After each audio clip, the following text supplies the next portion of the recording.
ಸಿಂಹರಾಶಿಯವರೇ, ಇದು ದೈವಿಕವಾಗಿ ನಿಗದಿಯಾದ ಕ್ಷಣ. ನಿಮ್ಮ ಜೀವನದಲ್ಲಿ ಉತ್ತರ ಸಿಗದೆ ಉಳಿದ ಪ್ರಶ್ನೆಗಳು, ಹೃದಯದೊಳಗೆ ಮೌನವಾಗಿ ಹೊತ್ತಿಕೊಂಡಿರುವ ನೋವು, ಯಾರಿಗೂ ಹೇಳಲಾಗದ ಒತ್ತಡ, ನಾನು ಎಲ್ಲವನ್ನೂ ಕೊಟ್ಟರೂ ನನಗೆ ಏನೂ ಸಿಗಲಿಲ್ಲವೇ ಎಂಬ ಆಂತರಿಕ ಕೂಗು, ಇವೆಲ್ಲಕ್ಕೂ ಇಂದು ಒಂದು ಅರ್ಥ ಸಿಗಲಿದೆ. ನೀವು ಸಿಂಹರಾಶಿಯವರು. ಸೂರ್ಯನಂತೆ ಪ್ರಕಾಶಿಸುವ ಆತ್ಮಶಕ್ತಿ, ನಾಯಕತ್ವ, ಆತ್ಮಗೌರವ, ಎಲ್ಲರ ಮುಂದೆ ಬಲವಾಗಿ ನಿಲ್ಲುವ ಸ್ವಭಾವ ನಿಮ್ಮದು. ಆದರೆ ಕಳೆದ ಕೆಲವು ತಿಂಗಳುಗಳಲ್ಲಿ ಆ ಸೂರ್ಯನಿಗೂ ಮೋಡ ಮುಸುಕಿದಂತಾಯಿತು. ಹೊರಗೆ ನಗುತ್ತಾ ಒಳಗೆ ಸುಡುವ ಅನುಭವ ನಿಮಗಾಯಿತು. ಇಂದು ನಾನು ಹೇಳುವ ಪ್ರತಿಯೊಂದು ಮಾತು ನಿಮ್ಮ ಕಿವಿಗೆ ಮಾತ್ರವಲ್ಲ, ನಿಮ್ಮ ಆತ್ಮಕ್ಕೆ ನೇರವಾಗಿ ತಲುಪುತ್ತದೆ. ಕೊನೆಯವರೆಗೂ ಕೇಳಿ, ಏಕೆಂದರೆ ಮುಂದಿನ ಭಾಗ ಬಹಳ ಮುಖ್ಯ. ಇದು ಕೇವಲ ಜ್ಯೋತಿಷ್ಯವಲ್ಲ, ಇದು ನಿಮ್ಮ ಜೀವನದ ದೈವಿಕ ಸಂದೇಶ. ನೀವು ಈ ವಿಡಿಯೋ ನೋಡುತ್ತಿರುವುದೇ ದೈವಿಕ ಕಾರಣ. ಮಕರ ಸಂಕ್ರಾಂತಿ ಎಂದರೆ ಕೇವಲ ಒಂದು ಹಬ್ಬವಲ್ಲ, ಅದು ಕಾಲಚಕ್ರದ ಮಹತ್ವದ ತಿರುವು. ಸೂರ್ಯನು ಧನುರಾಶಿಯಿಂದ ಮಕರ ರಾಶಿಗೆ ಪ್ರವೇಶಿಸುವ ಕ್ಷಣದಿಂದ ಉತ್ತರಾಯಣ ಆರಂಭವಾಗುತ್ತದೆ. ಶಾಸ್ತ್ರಗಳ ಪ್ರಕಾರ ಉತ್ತರಾಯಣವನ್ನು ದೇವತೆಗಳ ಕಾಲವೆಂದು ಹೇಳಲಾಗಿದೆ. ಈ ಸಮಯದಲ್ಲಿ ಸೂರ್ಯನ ಕಿರಣಗಳಲ್ಲಿ ವಿಶೇಷ ದೈವಿಕ ಶಕ್ತಿ ಇರುತ್ತದೆ. ಸೂರ್ಯನು ಕೇವಲ ಗ್ರಹವಲ್ಲ, ಆತ್ಮಕಾರಕ. ವಿಷ್ಣು ಪುರಾಣದಲ್ಲಿ ಹೇಳುವಂತೆ ಸೂರ್ಯನೇ ನಾರಾಯಣನ ದೃಶ್ಯರೂಪ.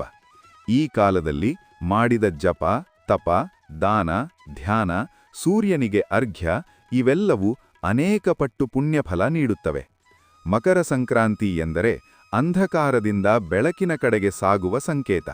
ನಿಶ್ಚಲತೆಯಿಂದ ಚೈತನ್ಯಕ್ಕೆ, ನಿರಾಶೆಯಿಂದ ನಂಬಿಕೆಗೆ ಸಾಗುವ ದೈವಿಕ ಕ್ರಮ. ನಿಮ್ಮ ಜೀವನದಲ್ಲೂ ಇದೇ ತಿರುವು ಈಗ ಆರಂಭವಾಗುತ್ತಿದೆ. ಈ ಮಕರ ಸಂಕ್ರಾಂತಿ ಸಿಂಹರಾಶಿಯವರಿಗೆ ಅತ್ಯಂತ ವಿಶೇಷವಾಗಿದೆ, ಏಕೆಂದರೆ ನಿಮ್ಮ ರಾಶಿಯ ಅಧಿಪತಿ ಸ್ವತಃ ಸೂರ್ಯ. ಸೂರ್ಯ ಶಕ್ತಿ ಎಂದರೆ ಆತ್ಮಗೌರವ, ನಾಯಕತ್ವ, ಸ್ಪಷ್ಟತೆ, ಜೀವನದ ದಿಕ್ಕು.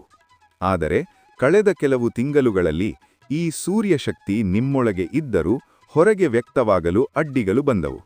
ನಿಮ್ಮ ಸಾಮರ್ಥ್ಯವನ್ನು ಕಡಿಮೆ ಅಂದಾಜಿಸಿದರು, ನಿಮ್ಮ ಶ್ರಮವನ್ನು ಲಘುವಾಗಿ ನೋಡಿದರು.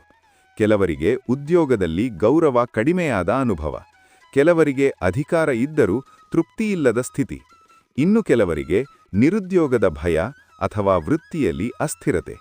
ನೀವು ನಾಯಕತ್ವ ತೋರಿಸಬೇಕೆಂದಿದ್ದರೂ ಪರಿಸ್ಥಿತಿಗಳು ನಿಮ್ಮನ್ನು ಮೌನವಾಗಿಸಿತು. ಇದು ನಿಮ್ಮ ತಪ್ಪಲ್ಲ, ಇದು ನಿಮ್ಮ ಆತ್ಮವನ್ನು ಇನ್ನಷ್ಟು ಬಲಪಡಿಸಲು ಬಂದ ಕಾಲ. ಕಳೆದ ತಿಂಗಳುಗಳನ್ನು ನೆನಪಿಸಿಕೊಳ್ಳಿ. ನೀವು ಎಷ್ಟು ಬಾರಿ ನಿಮ್ಮ ನೋವನ್ನು ನುಂಗಿಕೊಂಡಿದ್ದೀರಿ. ಸಿಂಹರಾಶಿಯವರು ತಮ್ಮ ದೌರ್ಬಲ್ಯತೆಯನ್ನು ಯಾರಿಗೂ ತೋರಿಸದವರು. ನೀವು ಅತ್ತರೂ ಒಂಟಿಯಾಗಿ ಅತ್ತಿದ್ದೀರಿ. ನಾನು ಎಲ್ಲರಿಗೂ ಶಕ್ತಿ ಕೊಟ್ಟೆ, ಆದರೆ ನನಗೆ ಶಕ್ತಿ ಕೊಡುವವರು ಯಾರು ಎಂಬ ಪ್ರಶ್ನೆ ನಿಮ್ಮ ಮನಸ್ಸಿನಲ್ಲಿ ಅನೇಕ ಬಾರಿ ಮೂಡಿದೆ. ಕುಟುಂಬದ ಜವಾಬ್ದಾರಿಗಳು, ಕೆಲಸದ ಒತ್ತಡ, ಹಣಕಾಸಿನ ಚಿಂತೆ, ಸಮಾಜದ ನಿರೀಕ್ಷೆಗಳು, ಇವೆಲ್ಲವೂ ಒಂದೇ ಸಮಯದಲ್ಲಿ ನಿಮ್ಮ ಮೇಲೆ ಬಿದ್ದವು. ನೀವು ಹಿಂದೆ ಸರಿಯಲಿಲ್ಲ, ಸಹನೆ ತೋರಿಸಿದ್ದೀರಿ. ಆದರೆ ಆ ಸಹನೆ ನಿಮ್ಮನ್ನು ಒಳಗೊಳಗೆ ಸುಸ್ತಾಗಿಸಿದೆ. ದೇವರು ನಿಮ್ಮ ಈ ಮೌನ ಹೋರಾಟವನ್ನು ನೋಡಿದ್ದಾನೆ. ಅದಕ್ಕೆ ಪ್ರತಿಫಲವಾಗಿ ಈ ಸಂಕ್ರಾಂತಿ ನಿಮ್ಮ ಜೀವನಕ್ಕೆ ಹೊಸ ಬೆಳಕನ್ನು ತರುತ್ತಿದೆ. ಮಕರ ಸಂಕ್ರಾಂತಿಯ ನಂತರ ನಿಮ್ಮ ಜೀವನದಲ್ಲಿ ಬದಲಾವಣೆಗಳು ನಿಧಾನವಾಗಿ ಆದರೆ ದೃಢವಾಗಿ ಆರಂಭವಾಗುತ್ತವೆ. ಉದ್ಯೋಗ ಮತ್ತು ವೃತ್ತಿಯ ವಿಷಯದಲ್ಲಿ ಸಿಂಹರಾಶಿಯವರಿಗೆ ಮತ್ತೆ ಗುರುತಿನ ಸಮಯ ಬರುತ್ತದೆ. ನೀವು ನಿಂತಿದ್ದ ಸ್ಥಳದಿಂದ ಮುಂದೆ ಸಾಗುವ ಅವಕಾಶಗಳು ಕಾಣಿಸಿಕೊಳ್ಳುತ್ತವೆ. ಕೆಲವರಿಗೆ ಹೊಸ ಹುದ್ದೆ, ಹೊಸ ಜವಾಬ್ದಾರಿ, ಕೆಲವರಿಗೆ ಹೊಸ ಕೆಲಸದ ಕರೆ. ನೀವು ಹಿಂದೆ ಮಾಡಿದ ಶ್ರಮಕ್ಕೆ ಈಗ ಫಲ ಕಾಣಲು ಆರಂಭಿಸುತ್ತದೆ. ಮೊದಲಿಗೆ ಇದು ಸಣ್ಣ ಬದಲಾವಣೆಯಂತೆ ಕಾಣಬಹುದು, ಆದರೆ ಅದೇ ದೊಡ್ಡ ಪರಿವರ್ತನೆಯ ಬೀಜ. ಕೊನೆಯವರೆಗೂ ನೋಡಿ, ಏಕೆಂದರೆ ಈ ಸಮಯದಲ್ಲಿ ನೀವು ತೋರಿಸುವ ಆತ್ಮವಿಶ್ವಾಸ ನಿಮ್ಮ ಮುಂದಿನ ವರ್ಷಗಳನ್ನು ನಿರ್ಧರಿಸುತ್ತದೆ. ಹಣಕಾಸಿನ ಸ್ಥಿತಿಯಲ್ಲಿ ಕಳೆದ ದಿನಗಳ ಒತ್ತಡ ನಿಧಾನವಾಗಿ ಇಳಿಯುತ್ತದೆ. ಹಣ ಬಂದರೂ ಉಳಿಯದ ಸ್ಥಿತಿ, ಅನಿರೀಕ್ಷಿತ ಖರ್ಚು, ಸಾಲದ ಚಿಂತೆ, ಇವೆಲ್ಲವೂ ನಿಮ್ಮ ಮನಸ್ಸನ್ನು ಕಾಡುತ್ತಿದ್ದವು. ಮಕರ ಸಂಕ್ರಾಂತಿಯ ನಂತರ ಹಣದ ಹರಿವು ನಿಧಾನವಾಗಿ ಸಮತೋಲನಕ್ಕೆ ಬರುತ್ತದೆ. ದೊಡ್ಡ ಸಂಪತ್ತು ಏಕಾಏಕಿ ಬರದಿದ್ದರೂ ಸ್ಥಿರತೆ ಬರುತ್ತದೆ. ನೀವು ನಿಮ್ಮ ಮೌಲ್ಯವನ್ನು ಅರಿತು ಹಣಕಾಸಿನ ನಿರ್ಧಾರಗಳನ್ನು ತೆಗೆದುಕೊಳ್ಳಲು ಆರಂಭಿಸುತ್ತೀರಿ. ಆದರೆ ಇಲ್ಲಿ ಒಂದು ಎಚ್ಚರಿಕೆಯಿದೆ. ಅಹಂಕಾರದಿಂದ ಅಥವಾ ತೋರಿಕೆಗಾಗಿ ಖರ್ಚು ಮಾಡುವ ಪ್ರವೃತ್ತಿಯನ್ನು ನಿಯಂತ್ರಿಸಿ. ಅತಿಯಾದ ಆತುರದಲ್ಲಿ ಹಣಕಾಸಿನ ನಿರ್ಧಾರ ತೆಗೆದುಕೊಳ್ಳಬೇಡಿ.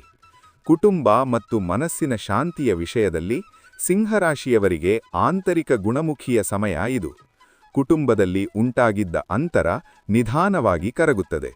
ನಿಮ್ಮ ಮೌನದ ಹಿಂದಿನ ನೋವನ್ನು ಅವರು ಅರಿಯಲು ಆರಂಭಿಸುತ್ತಾರೆ.